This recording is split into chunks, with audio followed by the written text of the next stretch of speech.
नमस्कार दोस्तों, स्वागत है आप सभी लोगों का एक बार फिर से हमारे YouTube चैनल में।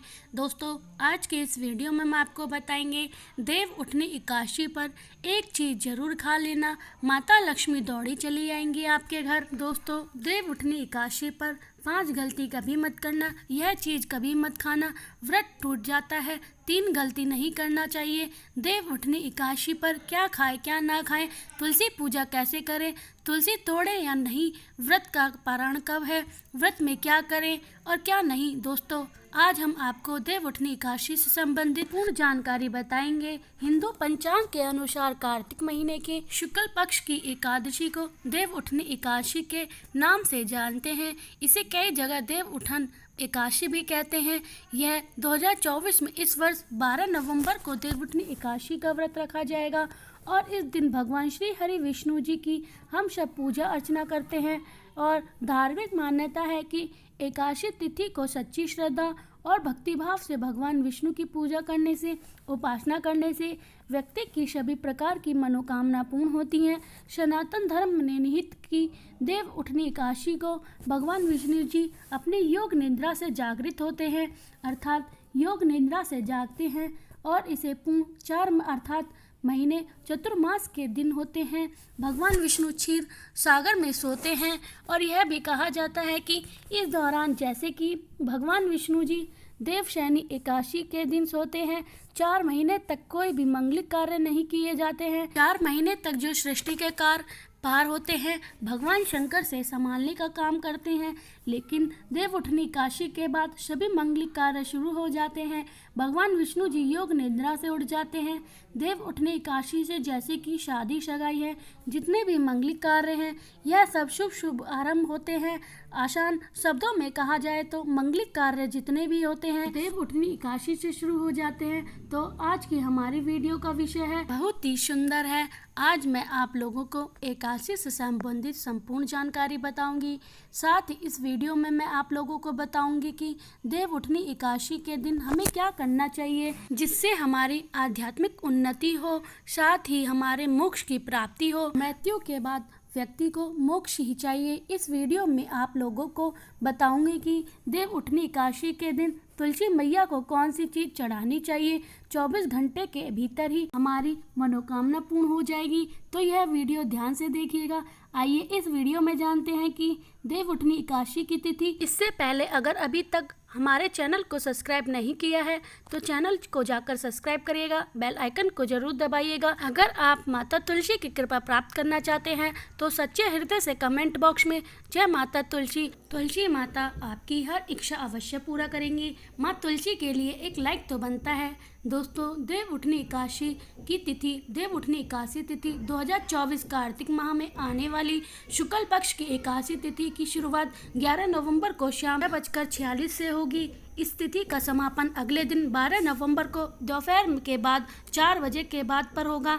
इस दिन आपको लहसुन प्याज समेत जितनी भी तामसिक भोजन होते हैं उसे सब त्याग देना चाहिए। अगले दिन यानी कि एकादशी को ब्रह्म मुहूर्त में आपको उठना चाहिए। नित्य कर्म से निर्वृत्त होकर पानी में गंगा जल मिला करके स्नान करना चाहिए। कि अगर आप जो गंगा के तट के पास में रहते हैं, निवास करते हैं, गंगा में नहा सकते हैं, लेकिन गंगा के पास में नहीं है तो कोई किसी पवित्र नदी में आप स्नान कर सकते हैं। पवित्र नदी आसपास में नहीं बह रही तो गंगा मैया की कुछ बूंदें डालकर नहाने के पानी में डाल करके स्नान कर सकते हैं। इसके पश्चात आवाक के व्रत का संकल्प ले सकते हैं। अब सूर्यदेव को जल आपको अर्घ्य के देना चाहिए। फिर भगवान श्री हरि विष्णु जी की पूजा में आपको फल फूल पुष्प धूप दीप कपूर बाती पीले मिठान आदि से भगवान विष्णु जी की आरती करना और अंत में आरती अर्चना करने के बाद दिन भर आपको उपवास रखना है। संध्या काल में फिर आरती अर्चना करने के पश्चात आपको फलाहार करना है। दिन में एक बार फल और जल ग्रहण कर सकते हैं। 13 नवंबर को नित्य दिनों की तरह आपको पूजा और उपासना करके पारायण करना है। उसके बाद ब्राह्मण को जरूरतमंद जितने भी लोग हैं आप उन्हें अन्न का दान कर सकते हैं, समर्थ के अनुसार दे सकते हैं। इसे बहुत ही शुभ माना जाता है। दोस्तों, अब चलिए इस वीडियो में जानते हैं आखिर हमें देव उठनी एकादशी के दिन कौन से ऐसे उपाय करने चाहिए जिससे हमारी आध्यात्मिक उन्नति हो, हमारे बंद किस्मत के ताले खुल जाएं। कहने का मतलब यह है कि आप में से अधिकतर लोग ऐसे बोलते हैं कि काफ़ी मेहनत करने के बाद भी व्यक्ति सफल नहीं बन पा रहे हैं, अर्थात पैसे तो आते हैं लेकिन चले जाते हैं। हमारे घर में लक्ष्मी स्थिर नहीं हो पा रही हैं और अधिकतर यह सभी के साथ होता है। लक्ष्मी को स्थिर रखने के लिए हमारे धर्मशास्त्र अनेक उपाय बताए गए हैं। यह भी कहा जाता है कि जहाँ पर भगवान विष्णु की पूजा की जाए, उपासना की जाए, वहाँ पर माता लक्ष्मी स्वतः ही खींची चली आती हैं। जहाँ पर विष्णु है अर्थात धर्म, वहाँ पर लक्ष्मी खींची चली आती हैं। जहाँ धर्म है वहाँ सब कुछ होता है। चलिए इस वीडियो में जानते हैं कि किस प्रकार से हमें अपने लक्ष्मी की स्थायी कर सकते हैं, अर्थात हम दौलत को स्थायी बना सकते हैं। साथ ही साथ इस वीडियो में हम आपको बताएंगे रोजगार के साधक किस प्रकार से। आप बेरोजगार हैं तो आपको रोजगार के प्रति होगी धन की दौलत, साथ साथ सुख संपत्ति एवं धर्म की प्राप्ति करने का सबसे सरल आसान सी विधि बताऊंगी। दोस्तों, भगवान विष्णु को प्रसन्न करने के लिए देवउठनी एकादशी के दिन भगवान विष्णु जी को केसर और दूध से स्नान, ध्यान से सुनिए दोस्तों, जो दूध है उसमें केसर मिला करके तो केसर युक्त दूध से भगवान विष्णु जी का अभिषेक करना। ऐसा करने से व्यक्ति के सभी प्रकार की मनोकामना की पूर्ति होती है। इससे भगवान विष्णु प्रसन्न होते हैं। यह जो उपाय है यह शास्त्रों में लिखित है उपाय है। यह उपाय बहुत ही प्रभावशाली और चमत्कारी उपाय है। चाहे कोई भी विशेष प्रकार की मनोकामना हो, वह मनोकामना आपकी लंबे समय से पूर्ण नहीं हो पा रही हो, तो यह उपाय करने से वह मनोकामना शीघ्र ही पूर्ण हो जाती है। यदि कोई व्यक्ति आर्थिक तौर पर बहुत समस्या को झेल रहा है तो वह देवउठनी एकादशी के दिन भगवान विष्णु की पूजा करे और उन्हें कुछ पैसे करे। ऐसा अर्पित करते हैं तो आपको बोलना है कि हे भगवान, यह पैसे आपको अपनी आर्थिक उन्नति के लिए समर्पित कर रहा हूँ, कृपया आप उसे स्वीकार करें। इस प्रकार से आपको प्रार्थना करनी है और उसके बाद पूजा के उपरांत इन पैसों को भगवान विष्णु जी का आशीर्वाद स्वरूप मानकर आप इसे अपनी तिजोरी में रख ले या पर्स में रख ले। ऐसा करने से धन लाभ होता है और पैसे से जुड़ी जो भी समस्या आपके जीवन में होती रहती है वह समस्या समाप्त हो जाती है। यह पैसे फिर साधारण पैसे नहीं रह जाते, इनमें भगवान विष्णु की शक्ति जागृत हो जाती है। ये साधारण पैसे नहीं होते, इसमें आप संभल कर रखें। यह साक्षात नारायण का आशीर्वाद बन जाते हैं। जहाँ पर नारायण का आशीर्वाद हो, भगवान विष्णु जी का आशीर्वाद, वहाँ पर फिर लक्ष्मी फलती फूलती हैं। कहने का मतलब है कि आध्यात्मिक उन्नति होती है। दोस्तों, देवउठनी एकादशी के दिन भगवान विष्णु जी को तुलसी के पत्ते के साथ सफ़ेद रंग का वस्तु जरूर अर्पित करें। इस दिन हो सके तो खीर है या फिर सफ़ेद रंग के मिठान है, भगवान विष्णु जी को भोग लगाना अति उत्तम होता है। ऐसा करने से धन में वृद्धि होती है, क्योंकि जो माता है लक्ष्मी है यह सफ़ेद वस्तु को तरफ बहुत ही जल्दी आकर्षित होती है। खासकर माता लक्ष्मी को खीर बहुत ही प्रिय है। सफ़ेद रंग की जो भी दूध से बनी मिठान है वह माता लक्ष्मी रानी को बहुत ही प्रिय है। तो अगर आप भगवान विष्णु जी को चढ़ाते हैं तो इससे माँ लक्ष्मी आपके घर में स्वतः बिना कुछ बोले ही आ जाती हैं, आपके घर की आर्थिक परेशानी दूर कर देती हैं और भगवान विष्णु भी प्रसन्न हो जाते हैं। मैं कई बार इस वीडियो में बता चुकी हूँ कि धन देने का केवल अधिकार माता लक्ष्मी को है, अर्थात माता लक्ष्मी केवल धन की देवती है, लेकिन किसी किस्मत में कितना धन देना है यह काम भगवान विष्णु जी करते हैं, क्योंकि भगवान विष्णु जी को पालनहार कहा जाता है। संसार के जितने भी जीव जंतु हैं सबका पालन करने का दायित्व रखते हैं। भगवान विष्णु जी ने कितने भी धन किए हैं यह निर्णय करते हैं। इसलिए भगवान विष्णु जी को जितना ज़्यादा हो सके देवउठनी एकादशी के दिन प्रसन्न करने का प्रयास करें। देवउठनी एकादशी के दिन घर के नज़दीक बने मंदिर जो हैं भगवान विष्णु जी के अगर कहा गया है तो इसे अंतिम उत्तम कहें, वहाँ तो आप भी नारियल और बादाम भगवान विष्णु जी के स्वरूप मानकर जो भी देवी देवता हैं उन्हें अर्पित करना चाहिए, क्योंकि भगवान विष्णु ने स्वयं भागवत गीता में कहा है कि संसार में जितने भी देवी देवता पूजा करते हैं वह सब मेरे ही स्वरूप है। इसे आपके रुके हुए भी कार्य पूर्ण हो जाते हैं और उनका परिणाम आपको तत्काल मिलता है। जो आसपास के आपके पास मंदिर हैं वहाँ पर संध्याकाल के समय नारियल और बादाम जरूर अर्पित करना है। बादाम की संख्या 5 रखनी है।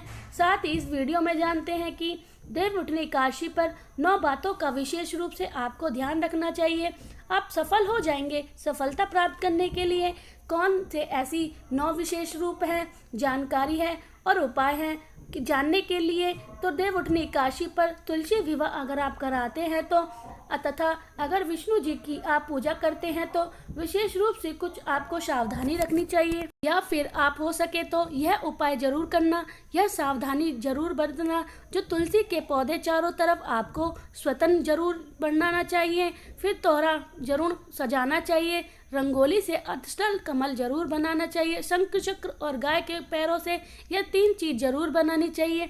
ऐसा माना जाता है कि इस दिन शंख चक्र और गाय के पैर बनाए जाते हैं तो ऐसे घर में भगवान नारायण तथा माता लक्ष्मी स्थायी रूप से वास करती हैं। उनकी दिव्य शक्ति सूक्ष्म रूप से आपके घर में वास करती हैं। तुलसी के साथ आंवले का गमला इस दिन जरूर लगाना चाहिए।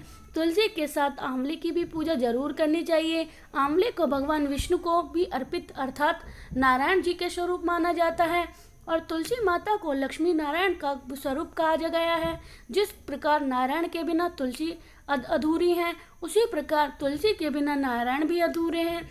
अर्थात भगवान जो नारायण है यह आंवले के स्वरूप में विराजमान होते हैं और तुलसी जो है लक्ष्मी के रूप में कही गई है, यह लक्ष्मी तुलसी के रूप में विराजित है। इस दिन हो सके तो तुलसी को 5 उपचार से पूजा जरूर करनी चाहिए। दोस्तों, दक्ष कश्री तुलसी मंत्र का आप जाप करना। दक्ष कृष्ण मंत्र इस प्रकार है: ओम श्री क्लीम एम वृंदा स्वाहा। दक्ष कक्ष मंत्र माता तुलसी जी के बहुत बहुत प्रसन्न होती हैं। इस दिन घी का दीपक और धूप जरूर जलाना चाहिए। सिंदूर, रोली, चंदन और नाद, यह 4 चीज तुलसी माता को चढ़ाने से अखंड सौभाग्य का वरदान देती हैं। पुरुष चाहते हैं तो ऐसे पुरुष के जीवन में फिर की कमी नहीं रहती, अर्थात धर्म की कमी नहीं होती। ऐसे पुरुष धर्म के मार्ग में चलने वाले लगते हैं। धन की कमी नहीं हो सकती। तो इस दिन तुलसी माता को सौभाग्य वस्त्र अलंकार आपको भेंट करना चाहिए। दोस्तों, लक्ष्मी का उत्कृष्ट, दामोदर उत्कृष्ट, यह 2 पाठ कहे गए हैं। यह पाठ आपको जरूर करने चाहिए। तुलसी के चारों ओर दीप दान जरूर करें। ऐसा माना जाता है कि जो भी व्यक्ति तुलसी को एकादशी तिथि में दीप दान करते हैं, चारों तरफ ऐसे व्यक्ति के मृत्यु के पश्चात कभी भी अंधेरे की प्राप्ति नहीं होती है। कहने का मतलब है कि आप जो दीप दान करते हैं वह दीप प्राकशित होते हुए आपकी जीव आत्मा को स्वर्ण तक पहुंचाने में मदद करती है। हो सके तो इस दिन दीपदान जरूर करें और दान करने से हमारे पूर्वज को आत्मा की शांति मिलती है।